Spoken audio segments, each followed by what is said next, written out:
So when the time comes, you will be ready?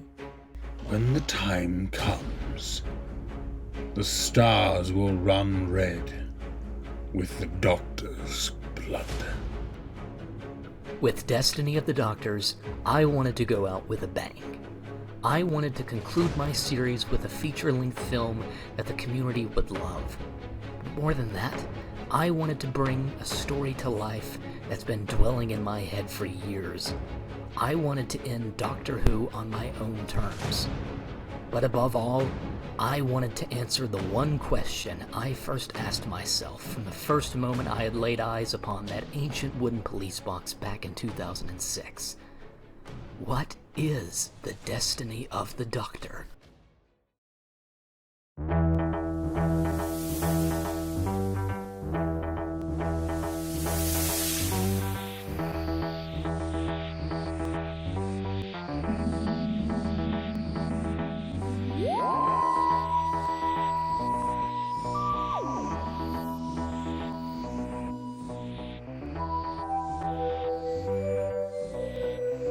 From the very beginning, I knew that this story had to be big. Bigger than anything I'd ever done before.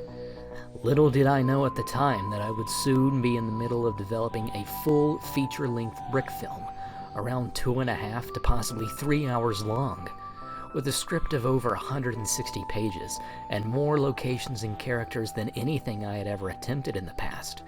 I wanted to take my time to craft a visual universe that lived up to the level of the story in which they served. Using new tools like the Bricklink Studio program, I've been able to develop massive new set pieces, as well as pre-visualizing and ordering some of the largest sets I've ever created, just so that this film can be everything I wanted it to be. But with a story so centered around the mysteries of the Doctor, there was one fact that I knew had to be essential for this story: that the Doctor wouldn't be alone.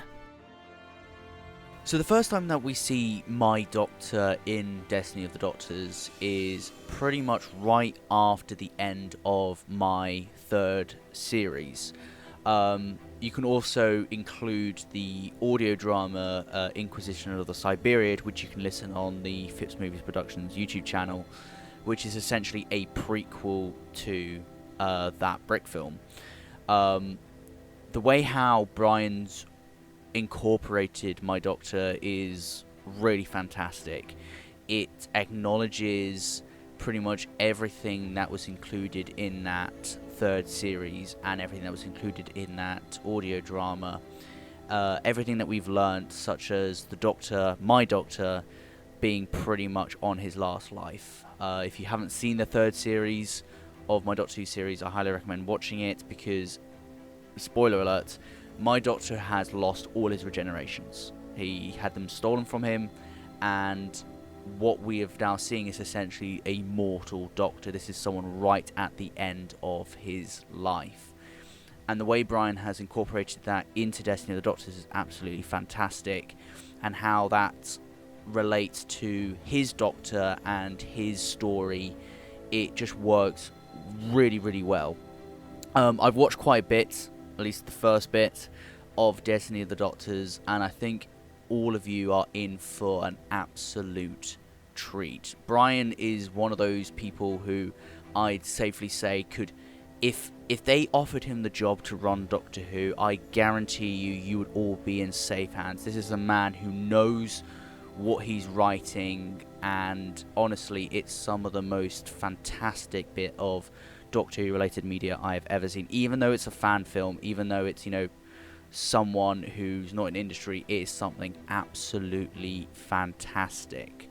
What I find really incredible about Destiny of the Doctors is that Bryan's come up with a way of how he would end Doctor Who if there had to be an ending. And I will say, the way that he's worked that in, the way that it's incorporated, is so unique, and yet once you actually get to see it, it makes total sense. It's not like something where it's just it ends and you feel a bit like, what on earth was that?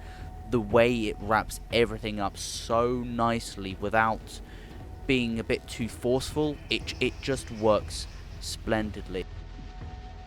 So with the community's growing excitement for the next year's revival of the series, with David Tennant as the 14th Doctor, I've decided to take some time to polish and add to the Brickfilm, so that when it releases, we can also celebrate the 60th anniversary of the show that inspired this all. So until then, I'll see you November 23rd, 2023.